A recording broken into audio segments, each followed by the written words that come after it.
இது ஒரு CBN தயாரிப்பு. நீங்கள் பார்த்துக் கொண்டிருப்பது ஒரு புதிய வாழ்க்கை நிகழ்ச்சி. வணக்கம். ஒரு புதிய வாழ்க்கை நிகழ்ச்சிக்கு உங்களை அன்புடன் வரவேற்கிறோம். இந்த நிகழ்ச்சியின் மூலமா உங்களை சந்திச்சதுல ரொம்பவே சந்தோஷப்படுறோம். இந்த மாதம் முழுவதும் நம்ம தனிமை தலைப்பை பார்த்துட்டு இருக்கோம். அந்த வகையில இன்னைக்கு நம்ம பார்க்க இருப்பது, தனிமையில நம்ம இருக்கும்போது வரக்கூடிய கெட்ட பழக்கங்கள் இருந்து நம்ம எப்படி மீண்டு வருவது, அதை பார்க்க போகிறோம். அது மட்டும் இல்லை, நம்முடைய ரீஜனல் ஸ்பெஷல் எபிசோட் சத்தீஸ்கர் மாநிலத்தை பார்க்க போகிறோம். அங்கேருந்து ஜீவனுள்ள சாட்சிகள், பாடல்கள் எல்லாவற்றையும் உங்களுக்காக கொண்டு வந்திருக்கோம். சத்தீஸ்கர் மாநிலம் ஒரு ரொம்பவே அழகான மாநிலம். அங்கே இருக்கிற மக்கள் எல்லாமே ரொம்ப சிம்பிளாக இருக்காங்க. அதுவே நமக்கு ஆச்சரியத்தை கொடுக்குது. அங்கே அழகாக அவங்க டான்ஸ் ஆடுறாங்க. குறிப்பாக அவங்க தேவனை தேடுவதில் ரொம்ப ஆர்வமாக இருக்காங்க. ரொம்ப உற்சாகமாக பாடல் பாடுவது, ரொம்ப ஆர்வமாக ஆண்டவரிடத்தில் ஜெபம் செய்கிறதெல்லாம் நம்மளால் பார்க்க முடியுது. இப்போ நம்முடைய நிகழ்ச்சியில் சத்தீஸ்கர்லேருந்து ஒரு அழகான பாட்டோட நம்முடைய நிகழ்ச்சியை இப்போ நம்ம தொடங்கலாம்.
ரொம்ப அழகாக பாடின அந்த கொயருக்கு எங்களுடைய நன்றியை நாங்கள் தெரிவித்துக் கொள்கிறோம். ரொம்ப அழகாக பாடினாங்க. உண்மையிலேயே இயேசுடைய நாமத்தில் வல்லமை இருக்கிறது. இயேசுடைய நாமம் நம்மை விடுதலையாக்குகிறது. அது மட்டும் இல்லை, உயர்ந்த நாமம் இயேசுவின் நாமம் அப்படிங்கிறத நம்ம பார்க்குறோம். இப்போ நம்மளுடைய நிகழ்ச்சியில் ஆசிஸ் லால் அவங்கள சந்திக்க இருக்கிறோம். இவங்க தனிமையில் இருக்கும்போது கெட்ட பழக்கங்களுக்கு இவங்க அடிமையாயிட்டாங்க. ஆனால் அதுக்கப்புறம் எப்படி இவங்க ஒரு புதிய வாழ்க்கையை பெற்றுக்கொண்டாங்க, எப்படி தனிமையிலேருந்து மீண்டு வந்தாங்க அப்படின்னு ஆசிஸ் லால் சொல்கிறாங்க. வாங்க பார்க்கலாம். குடும்பத்தில் மூத்த மகனாக பிறந்ததால் ஆஷிஷிற்கு எல்லாருடைய அன்பும் கிடைத்தது. அதற்கு பிறகு இன்னும் 2 சகோதர சகோதரிகள் பிறந்தார்கள். அவர்களால் அவர் தனிமையாக்கப்பட்டார். குடும்பத்துல 3 பிள்ளைங்க இருந்த காரணத்தினால என் மேல இருந்த அம்மா அப்பாவோட அன்பு குறைஞ்சிடுச்சு. நான் ரொம்பவே கவலைப்பட்டேன். அதை நினைச்சு வருத்தப்பட்டேன். அதோட தனியா போயிட்டு நான் அழுதுகிட்டே இருப்பேன். சிறிது நாட்களுக்கு பிறகு ஆஷிஷின் இளைய சகோதரிக்கு ஏற்பட்ட விபத்தினால் அவருக்கு அதிகமாக தீக்காயம் ஏற்பட்டது. வீட்ல ஏற்பட்ட விபத்தால தங்கச்சியை கவனிக்கிறதுலயே எல்லாருக்கும் கவனம் போயிடுச்சு. எனக்கு யாருமே நேரம் ஒதுக்கல. அதனால தனிமையில நான் ரொம்ப விரக்தி ஆயிட்டேன். நான் ரொம்பவே சோர்ந்து போயிட்டேன். 4ஆம் வகுப்பில் முதல் முறையாக தன்னுடைய கவனத்தை போதை பழக்கத்தின் பக்கம் திருப்பினார். பிறகு கொஞ்சம் கொஞ்சமாக இந்த செயல் அதிகமாக தொடங்கியது. ஸ்கூல் பீஸை திருடிட்டு போய் நான் போதைப் பொருள் எடுத்துக்கிட்டேன். ஸ்கூல் பீஸ் கட்டாம அந்த பணத்தை வச்சு போதைப் பொருள் வாங்குறத ஒரு நாள் எங்க வீட்டில் என்னோட அம்மாவும் அப்பாவும் கண்டுபிடிச்சிட்டாங்க. அதுக்கப்புறம் என்ன நல்லா அடிச்சாங்க. எனக்கு பாக்கெட் மணி கொடுக்கறதே கட் பண்ணிட்டாங்க. சிறிது நாட்களுக்கு பிறகு தன்னுடைய தாய் தந்தையிடம் அவர் திரும்பி வந்து விட்டார். அந்த போதை பழக்கத்தை அவர் விடவில்லை. தனிமையில இருக்கிறப்ப போதைப் பொருள் தனக்கு நல்லா தெரிஞ்சது. இதுதான் தனிமையில எனக்கு துணையா இருந்தது. போதைப் பொருள் இல்லாம என்னால இருக்கவே முடியல. அதுக்காக நான் மத்தவங்க கிட்ட திருட ஆரம்பிச்சேன். அம்மாவும் அப்பாவும் ரொம்பவும் வருத்தப்பட ஆரம்பிச்சாங்க. அது மட்டும் இல்லாம இந்த பையன் நம்ம குடும்பத்து பேரையும் கெடுத்துருவான், நம்ம எல்லாரோட மானத்தையும் வாங்க போறான்னு அவங்க அதையே நினைச்சு மன உளைச்சல் ஆயிட்டாங்க. தனிமையை இப்படி மன விருத்தியில நான் கழிக்க ஆரம்பிச்சேன். மத்தவங்க கிட்ட பேசுறதையே நான் நிறுத்திட்டேன். நான் என்ன தனிமைப்படுத்திக்க ஆரம்பிச்சேன். ஆனால் ஒரு விபத்து அவருடைய முழு வாழ்க்கையையும் தலைகீழாக புரட்டி போட்டது. அது ரொம்ப பயங்கரமான ஒரு ஆக்சிடென்டா இருந்தது. அதுல கார் பார்ட்ஸ் எல்லாமே செதறிடுச்சு. அந்த கார்ல இருந்து நான் வெளியே வந்தப்ப அந்த கார்ல நான் இருந்த மாதிரி என் மேல ஒரு சின்ன சிராய்ப்போ ஒரு சின்ன காயம் கூட கிடையாது. தேவன் எனக்கு ஒரு புதிய வாழ்க்கையை தந்தாரு. என்னோட கார் உருண்டு விழுந்த அந்த திருப்பத்துல சொல்லப்போனா எனக்கு அது ஒரு யூட்டர்ன் மாதிரி ஆகிடுச்சு. அந்த ஆக்சிடென்ட்ல நான் ஆண்டவர் இயேசுவை சந்திச்சேன். அப்ப நான் என் வாழ்க்கையில அந்த வீணான விஷயங்களை நான் தொடர்ந்து போறதுக்கு பதிலா நான் யூட்டர்ன் எடுத்தேன். ஆண்டவர் இயேசு கிறிஸ்து கிட்ட என்னோட வாழ்க்கையை நான் ஒப்படைக்க முடிவு பண்ணேன். அதற்கு பிறகு ஆஷிஷ் கடந்த காலத்தை திரும்பி பார்க்கவில்லை. மேலும் தேவனை பற்றி சாட்சி சொல்ல தொடங்கினார். ஆண்டவர் இயேசு கிறிஸ்து கிட்ட எனக்கு ஒரு புதிய நம்பிக்கை கிடைச்சது. ஒரு புதிய எதிர்பார்ப்பு உண்டாச்சு. இயேசு கிறிஸ்து கூட இருந்த நட்பு உறவுல எனக்கு இருந்த அந்த தனிமையும் கூட விலகி போயிடுச்சு. மக்கள் கிட்ட நான் நல்லா நெருங்க ஆரம்பிச்சேன். மக்களை நான் சந்திக்க ஆரம்பிச்சேன். நண்பர்களே, தேவன் நம்ம வாழ்க்கையில வரப்ப அவர் நம்ம வாழ்க்கைய மாத்திடுவாரு. தனிமைய நம்மளை விட்டு விலகி வைப்பாரு. போதை பழக்கத்துல இருந்து விடுதலை கொடுப்பாரு. கட்டுக்களை அவர் அவிழ்க்கிறாரு. அந்த நாள்ல இருந்து என் வாழ்க்கைய ஆண்டவர்கிட்ட நான் ஒப்படைச்சிட்டேன். அதன் பிறகு ஆஷிஷ் பைபிள் பற்றி தெரிந்து கொள்வதற்காக பைபிள் காலேஜில் சேர்ந்தார். தேவன் எனக்கு ஒரு அழகான வாழ்க்கைய தந்தாரு. 2 வாரிசுகளை எனக்கு ஆண் பிள்ளைகளை தந்தாரு. என்னோட தனிமையை என் தேவன் எடுத்துட்டு போயிட்டாரு. என் மேல அன்பு காட்டுவதற்கு ஒரு சர்ச் வடிவத்துல பெரிய குடும்பத்தை தேவன் எனக்கு கொடுத்தாரு. எந்த அன்புக்காக நான் வாழ்க்கை முழுக்க கஷ்டப்பட்டனோ அந்த சர்ச் மூலமா தேவன் எனக்கு கொடுத்தாரு. தேவன் தன்னுடைய வசனத்துல எபிரேயர் 13:5 இப்படி சொல்லியிருக்காரு, நான் உன்னை விட்டு விலகுவதும் இல்லை, உன்னை கைவிடுவதும் இல்லை.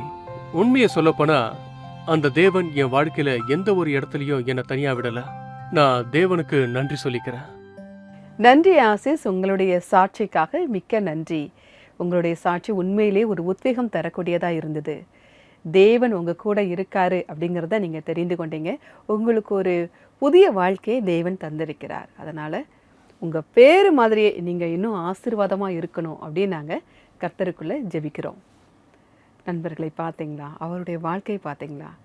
ஆசிஸுக்கு உதவி செய்த அதே ஆண்டவர் உங்களுக்கும் உதவி செய்ய வல்லவராக இருக்கிறார். தனிமையில் இருக்கிறீங்க, நீங்கள் ஆண்டவர் இடத்துல ஜெபிக்க ஆரம்பிக்கலாம். இப்படி தான் என்னோடய ஃப்ரெண்டோட வீடு ஒன்று இருந்தது. அவங்க அப்பா அம்மா அந்த வீட்டில் இருந்தாங்க. ஆனால் அவங்க அப்பா அம்மா தவறுனதுக்கப்புறம் அந்த வீடு காலியாக தான் இருந்தது. இவர் வெளியூரில் இருந்தார். என்னோடய நண்பர் என்ன பண்ணுவார், எப்போவாவது ஊருக்கு போய் அந்த வீட்டை பார்ப்பார். ஆனால் அவங்க அப்பா அம்மா தவறுனதுக்கப்புறமா இவர் ஊருக்கு போகிறது அப்படியே கொஞ்ச நாளாக போகவே இல்லை. கொஞ்ச நாளில் அந்த வீடு பார்த்திங்கன்னா அப்படியே அழுக்கும் மண்ணும் சேர்ந்து போய், ஏன்னா வீட்டில் யாருமே இல்லை, ஆளே இல்லை, அப்படியே காலியாயிட்டு வெறுமையாயிட்டு அந்த வீடு. அவங்க அப்பா அம்மா இல்லை. அவர் வந்து பார்க்கும்போது வீடு அப்படியே அழுக்கு பூச்சி எல்லாம் எப்படி இருக்கும், ரொம்ப நாளாக ஒரு வீடு அடைச்சி போட்ட வீடு எப்படி இருக்கும் அதே மாதிரி இருந்துச்சு. திரும்ப அவர் வந்து சுத்தம் செஞ்சு எல்லாம் க்ளீன் பண்ணால் கூட ஒரு அழுத்தம் அந்த வீட்டில் இருந்துகிட்டே இருந்துச்சு. இதே தான் நம்முடைய வாழ்க்கையிலும். நீங்கள் தனிமையில் வெறுமையில் இருக்கீங்களா? அந்த இடத்த நிரப்புறதுக்காக நிறைய விஷயங்கள் காத்துக்கிட்டு இருக்குது. ஆசிஸ் மாதிரி போதைப் பொருள் எடுக்க ஆரம்பிப்பாங்க, இல்லைன்னா மது அருந்த ஆரம்பிப்பாங்க, சிகரெட் பிடிக்க ஆரம்பிப்பாங்க. இப்படி ஏதாவது ஒரு கெட்ட பழக்கத்தினால அவங்க வந்து அந்த தனிமையை மாற்ற முடியுமா அப்படின்னு சொல்லி அதை செய்ய ஆரம்பிப்பாங்க. ஆனால் இதில் உண்மை என்னன்னா, அவங்க இன்னும் மோசமாக அதில் போய் சிக்கிடுவாங்க. இன்னும் அவங்களுடைய நிலைமையிலிருந்து இன்னும் கீழே அப்படியே விழுந்து போகிற மாதிரி போயிடுவாங்க. விரக்தி அடைய ஆரம்பிச்சிருவாங்க. தனிமையில் இருக்கும்போது இதெல்லாம் பண்ணால் சரியாகுமான்னு அவங்க நினைக்கிறாங்க. இல்லை, தவறு. இன்னும் அதில் போய் சிக்கிக்கிறதா அவங்க செய்கிறாங்க. அதிலிருந்து மீண்டு வர்றதுக்கு அவங்களுக்கு இன்னும் முடியாமல் தான் அது போகுது. உங்கள் இதயத்துக்கு சொந்தக்காரர் ஒருத்தர் இருக்கார், ஆண்டவராகிய இயேசு கிறிஸ்து. நீங்கள் உங்கள் இதயத்தை வந்து கெட்ட பழக்கங்களால் நிரப்பி வச்சுருக்கீங்களா? அவர் உங்கள் இதயத்தின் வாசல்ல இருந்து தட்டுகிறார். உங்களுக்காக அந்த வசனத்தை நான் வாசிக்கிறேன். வெளிப்படுத்துதல் 3:20. இதோ வாசற்படியிலே நின்று தட்டுகிறேன். ஒருவன் என் சத்தத்தை கேட்டு கதவை திறந்தால் அவனிடத்தில் நான் பிரவேசித்து அவனோடே போஜனம் பண்ணுவேன், அவனும் என்னோடே போஜனம் பண்ணுவான். ரொம்ப அருமையான வசனம் இது. உங்களுடைய இதயத்தில் அவருக்கு நீங்கள் இடம் கொடுத்தீங்கன்னா அவர் உங்களுக்கு வந்து நட்பாக விரும்புகிறார். உங்கள் கூட வரைக்கும் அவர் விரும்புகிறாரு. நீங்கள் தனியாக இருக்க வேண்டாம், நான் உங்க கூட வரேன், அவர் எதிர்பார்க்கிறார். நீங்கள் வந்து கதவை திறந்து அவருக்கு நீங்கள் இடம் கொடுக்க வேண்டும். உங்கள் இதயத்தில் அவருக்கு இடம் கொடுக்க வேண்டும். இருக்கக்கூடிய எல்லா கெட்ட பழக்கங்களையும் உங்களுடைய இதயத்திலிருந்து நீக்கிவிட வேண்டும். ஆண்டவருக்கு நீங்கள் உங்கள் மனதை கொடுக்க வேண்டும். நீங்கள் வாங்க ஆண்டவரே, என்னுடைய வாழ்க்கை நீங்கள் வாங்க. அவர் உங்கள் கூட இருக்கும்போது நீங்கள் எப்படி தனியாக இருப்பீங்க? அவர் உங்கள் கூட இருக்காரு. நீங்கள் தனிமையில் இருக்க மாட்டீங்க. அந்த சந்தோஷம், சமாதானம் உங்களை அப்படியே நிறைத்து கொள்ளும். அவர் வல்லமை உள்ள தேவன், நேற்றும் இன்றும் என்றும் மாறாதவர். அவர் உங்களுக்கு உதவி செய்ய வல்லவராக இருக்கிறார். உங்களுடன் நட்புடன் இருக்க அவர் விரும்புகிறார். அதனால் நீங்கள் அவருக்கு ஒரு இடம் கொடுக்கணும். அதற்கு ஜெபம் அவசியம். நம்ம ஜெபத்தில் தான் நம்ம ஆண்டவர்கிட்ட பேச முடியும். ஆண்டவர் பேசுகிறத நம்ம கேட்க முடியும். ஒருவேளை உங்களுக்கு ஜெபிக்க தெரியல, இல்லைன்னா உங்ககிட்ட ஜெப உதவி தேவைப்படுகிறது அப்படின்னா நீங்கள் மறக்காமல் எங்களுடைய சிபிஎன் ப்ரேயர் லைனுக்கு கால் பண்ணலாம். எங்களுடைய நம்பர் 9910401010. இந்த நம்பருக்கு நீங்கள் வாட்ஸ்அப் பண்ணலாம், கால் பண்ணலாம், மெசேஜும் அனுப்பலாம். உங்களுக்காக ஜெபிக்க நாங்கள் காத்துக்கிட்டு இருக்கோம். நம்முடைய நிகழ்ச்சியில் இப்போது வருவது ஒரு சிறிய இடைவேளை. இடைவேளைக்கு பிறகு பார்க்கலாம்.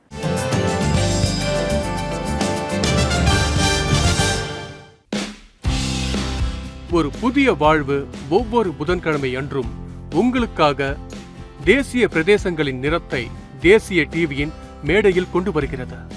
உண்மை சம்பவத்தை பாருங்கள், சபை பாடகர் குழு பாடல்களை கேளுங்கள், மேலும் சரித்திர சிறப்பு வாய்ந்த தேவாலயங்களை சுற்றி பாருங்கள்.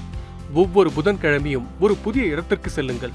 உள்நாட்டிலும் வெளிநாட்டிலும் இருந்து ஒரு புதிய வாழ்வின் ரீஜனல் போக்கஸை பார்ப்பதற்காக சிபிஎனுக்கு உதவுங்கள்.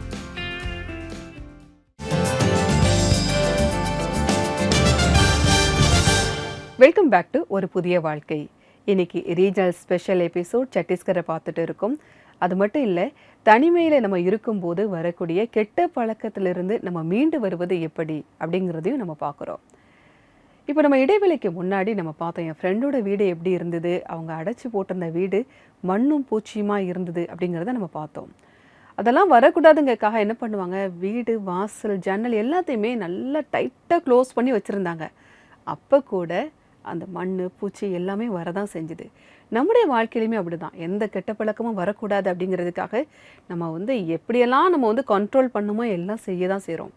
ஆனால் அதையெல்லாம் தாண்டியும் கூட இந்த கெட்ட பழக்கம் நம்மக்கிட்ட வந்துடுது. ஏன்னா இது மனித சுபாவம். கெட்ட விஷயங்கள்னால நம்ம ஈர்க்கப்படுவது வந்து நம்முடைய சுபாவம். அதனால் நம்ம மனசை வந்து நம்ம எப்போவுமே காலியாக வெறுமையாக வைக்கக்கூடாது. ஆண்டவருக்கு அந்த இடத்தை நாம் தர வேண்டும். ஆண்டவர் அந்த இடத்துல இருக்கும்போது எந்த கெட்ட பழக்கமும் உங்களை வந்து அணுகவே அணுகாது. நீங்கள் தனிமையிலும் இருக்க மாட்டீங்க, எந்த விரக்தியும் இருக்காது, சந்தோஷமும் சமாதானமும் உங்களை நிறைத்து கொள்ளும். இதை பற்றி இன்னும் நம்ம தொடர்ந்து பார்க்க இருக்கிறோம். இப்போ சத்தீஸ்கர்லேருந்து ஒரு ஜீவனுள்ள சாட்சியை நம்ம பார்க்க இருக்கிறோம். இப்போ ரீட்டா அவங்கள சந்திக்க போகிறோம். இவங்க தனிமையில் இருந்திருக்காங்க, ஆனால் அதுக்கப்புறம் ஒரு புதிய வாழ்க்கையை இவங்க பெற்றுக்கொண்டாங்க. வாங்க அவங்க என்ன சொல்றாங்க அப்படிங்கறத பார்க்கலாம். தன் கணவர் போதை பழக்கத்திற்கு அடிமையாக இருக்கிறார் என்பது ரீட்டா லோகனுக்கு திருமணத்திற்கு பின்புதான் தெரிந்தது. அவர் கணவருக்கு ரொம்ப நாளாக இந்த பழக்கம் இருந்தது. அவங்க வாழ்க்கை இந்த உலகத்தோட இந்த பழக்கத்துல இருந்ததுனால எங்க வீட்டுல நிம்மதி இல்லாமையும் தொந்தரவும் தொடர்ந்து இருந்துச்சு. மேலும் நான் ரொம்ப தனிமைக்குள்ள போயிட்டு இருந்தேன். நான் தினமும் ஜெபம் செஞ்சுக்கிட்டு இருந்தேன். வாரத்துல ஒரு நாள் உபவாசம் செஞ்சு ஆண்டவரே என் கணவரையும் அவரோட வாழ்க்கையும் மாத்துங்கன்னு ஜெபம் பண்ணுவேன். நாட்கள் செல்ல செல்ல ரீட்டாவின் குடும்பம் பெரிதானது. மேலும் அவருக்கு 3 மகள்கள் பிறந்தார்கள். இப்படி நாட்கள் சென்றபோது மகள்களும் தன்னுடைய தந்தைக்காக ஜெபம் பண்ண தொடங்கினார்கள். இந்த கஷ்டமான சூழ்நிலையிலையும் இந்த தனிமையிலையும் கூட தேவன் தன்னோட வசனம் மூலமா என்னை ஆறுதல் படுத்தினாரு. பைபிள்ல ஏசாயா எழுதியிருக்கிற மாதிரியே, பயப்படாதே, நான் உன்னுடனே இருக்கிறேன், திகையாதே, நான் உன் தேவன், நான் உன்னை பலப்படுத்தி உனக்கு சகாயம் பண்ணுவேன்னு தேவன் தன்னோட இந்த வசனம் மூலமா என்னை ஆறுதல் படுத்தினாரு. அதோட தனிமையில இருந்த எனக்கு சந்தோஷத்தையும் நிம்மதியும் தந்ததுக்காக தேவனுக்கு நன்றி சொல்றேன். ரீட்டாவின் விசுவாசத்திற்கும் ஜெபத்திற்கும் தேவன் பதில் தந்தார். ஒரு நாள் நைட் நான் என் வீட்டுக்கு வந்து பார்த்தப்போ, அப்போ என்னோட 3 பிள்ளைங்களும் என் மனைவியும் முழங்கால் போட்டு எனக்காக ரொம்ப அழுது ஜெபம் பண்ணிக்கிட்டு இருந்தாங்க. அப்போ என் இதயமே நொறுங்கிடுச்சு. இவங்க எல்லாரும் எனக்காக உபவாசம் பண்ணி ஜெபம் பண்றாங்க. ஆனா நான் இந்த 24 வருஷம் என் வாழ்க்கையை நரகத்திலையும், நரகத்தோட இருட்டிலையும், வாழ்க்கையை இருட்டிலையும் வாழ்றதை நினைச்சு நான் ரொம்ப வேதனைப்பட்டேன். பிதாவாகிய தேவன் என் ஜெபத்தை கேட்டு ரொம்ப அற்புதமா கல்யாணமாகி 24 வருஷத்துக்கு அப்புறம் என் கணவரோட வாழ்க்கையை மாத்தினாரு. என் கணவர் தன்னோட வாழ்க்கையை மாத்திக்கிட்டு அவர் இயேசு கிறிஸ்துவ தன்னோட இரட்சகரா ஏத்துக்கிட்டதுக்காக பிதாவாகிய தேவனுக்கு நான் கோடி கோடி நன்றி சொல்றேன். இன்று அவர்களுடைய முழு குடும்பமும் தேவனுக்கு நன்றி உள்ளவர்களாக இருக்கிறார்கள். அதோடு தேவனுக்கு ஊழியம் செய்து கொண்டும் இருக்கிறார்கள். நான் கை உயர்த்தி பிதாவாகிய தேவனுக்கு நான் நன்றி சொல்றேன். இந்த தேவன் அற்புத விதமா என் வாழ்க்கையில நிம்மதி, சந்தோஷம், மகிழ்ச்சி மற்றும் அன்பை தந்திருக்காரு. மேலும் இன்னைக்கு முழு குடும்பமா நாங்க ஒன்னா சேர்ந்து தேவனை மகிமைப்படுத்துறோம். எல்லா புகழும் இயேசுவுக்கே உண்டாகட்டும். நன்றி ரீட்டா, உங்களுடைய சாட்சிக்காக மிக்க நன்றி. நீங்கள் தேவன் மேலே நம்பிக்கையை வச்சு விடாமல் ஜெபிச்சிருக்கீங்க. நீங்கள் பின்வாங்கவே இல்லை, தொடர்ந்து ஜெபம் செஞ்சுருக்கீங்க. நீண்ட நாட்களாக இருந்தால் கூட நீங்கள் தொடர்ந்து ஜெபிச்சு அதற்கான பதிலை நீங்கள் வாங்கியிருக்கீங்க. இன்றைக்கி உங்கள் குடும்பம் ஊழியம் செய்கிறாங்க, ஆராதனை செய்கிறாங்க அப்படின்னு கேட்கும்போது ரொம்பவே சந்தோஷமாக இருக்குது. கர்த்தர் உங்களை ஆசீர்வதிப்பாராக. ரீட்டாவுடைய சாட்சி உங்களுக்கு ஒரு உத்வேகத்தை கொடுத்துருக்கோம் அப்படின்னு நாங்கள் கர்த்தருக்குள்ளே விசுவாசிக்கிறோம். உங்களுக்கு ஜெப உதவி தேவைப்பட்டதுன்னா எங்களுடைய நம்பருக்கு நீங்கள் கால் பண்ணலாம். எங்களுடைய நம்பர் 9910401010. அது மட்டும் இல்லை, உங்களுக்கு ஏதாவது ஆலோசனை தேவைப்பட்டால் எங்களுடைய வெப்சைட்டை நீங்கள் விசிட் பண்ணுங்கள். எங்களுடைய வெப்சைட் www.cbnindia.org/CBN Special Offers. அது மட்டும் இல்லை, நம்மளுடைய CBN இந்தியா யூடியூப் சேனலை நீங்கள் மறக்காமல் சப்ஸ்கிரைப் பண்ணி வச்சுக்கோங்க. ஏன் அப்படின்னா இன்றைக்கி நம்ம பார்த்த சாட்சிகள் எல்லாவற்றையுமே நீங்கள் இந்த யூடியூப் சேனலில் பார்க்க முடியும். அதுவும் அந்தந்த வட்டார மொழிகளிலேயே நீங்கள் பார்க்க முடியும். அதை நீங்கள் உங்கள் ஃப்ரெண்ட்ஸ்க்கும் நீங்கள் ஷேர் பண்ணலாம். நம்முடைய நிகழ்ச்சியில் இப்போது வருவது ஒரு சிறிய இடைவேளை. இடைவேளைக்கு பிறகு பார்க்கலாம்.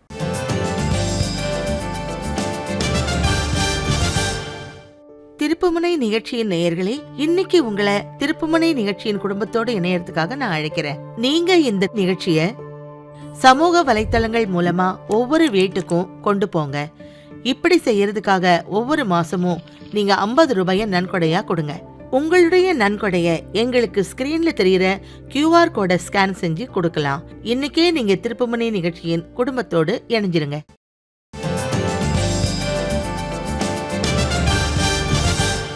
வெல்கம் பேக் டு ஒரு புதிய வாழ்க்கை. இன்னைக்கு ரீஜனல் ஸ்பெஷல் எபிசோட் சத்தீஸ்கர் மாநிலத்தை பார்த்துட்டு இருக்கோம். அது மட்டும் இல்லை, தனிமையில் நம்ம இருக்கும்போது நம்ம கெட்ட பழக்கங்களுக்கு நம்ம அடிமையாகிறதும் அதிலிருந்து நம்ம எப்படி மீண்டு வருவது அதையும் நம்ம பார்த்துட்டு இருக்கோம். நம்ம தேவன் மேலே நம்பிக்கை வைக்கும்போது, அவரிடத்தில் நம்முடைய வாழ்க்கையை ஒப்பு கொடுக்கும்போது, அவர் நம்மை சந்தோஷமும் சமாதானமும் உள்ளவர்களாக மாற்றுகிறார் அப்படிங்கிறத நம்ம பார்த்துட்டு இருக்கோம். இப்போ நம்ம அவங்களுக்காக ஜெபிக்க போகிறோம்.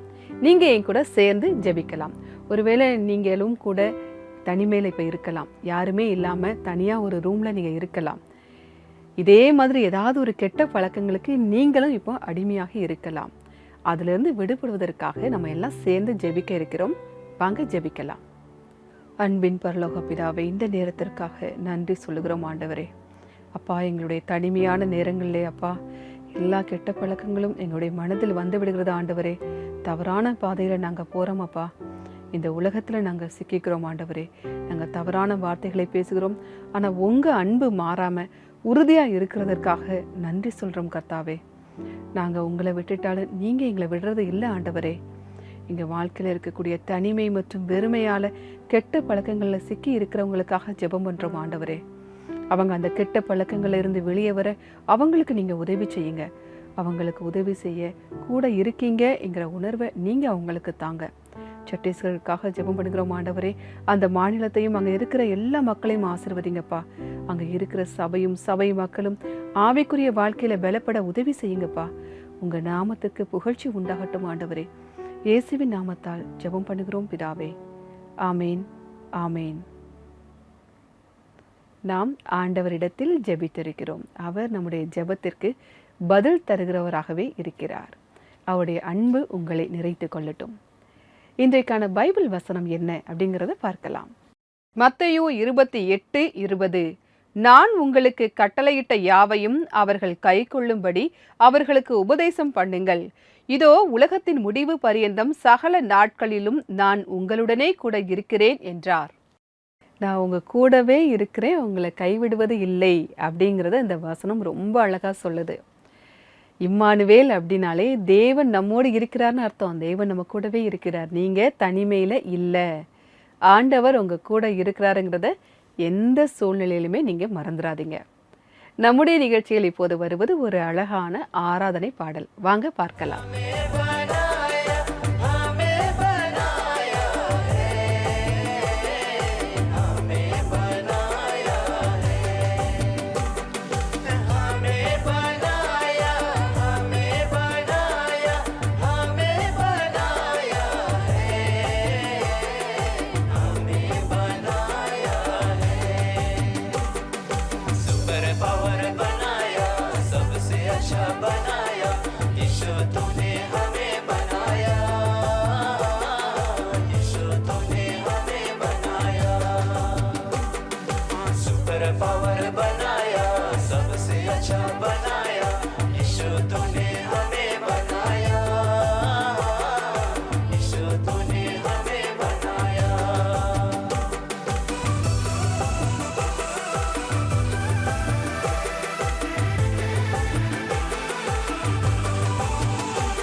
ரொம்ப அருமையான பாடல். இந்த பாடலை பாடிய கொயருக்கு எங்களுடைய நன்றி. இன்றைக்கான நிகழ்ச்சி உங்களுக்கு ஆசீர்வாதமாக இருந்திருக்கும் அப்படின்னு நாங்கள் கர்த்தருக்குள்ள விசுவாசிக்கிறோம். நான் வேறொரு எபிசோட்ல உங்களை சந்திக்கிறேன். அதுவரை கர்த்தருடைய கிருபை உங்கள் அனைவருடன் கூட இருப்பதாக. God bless you.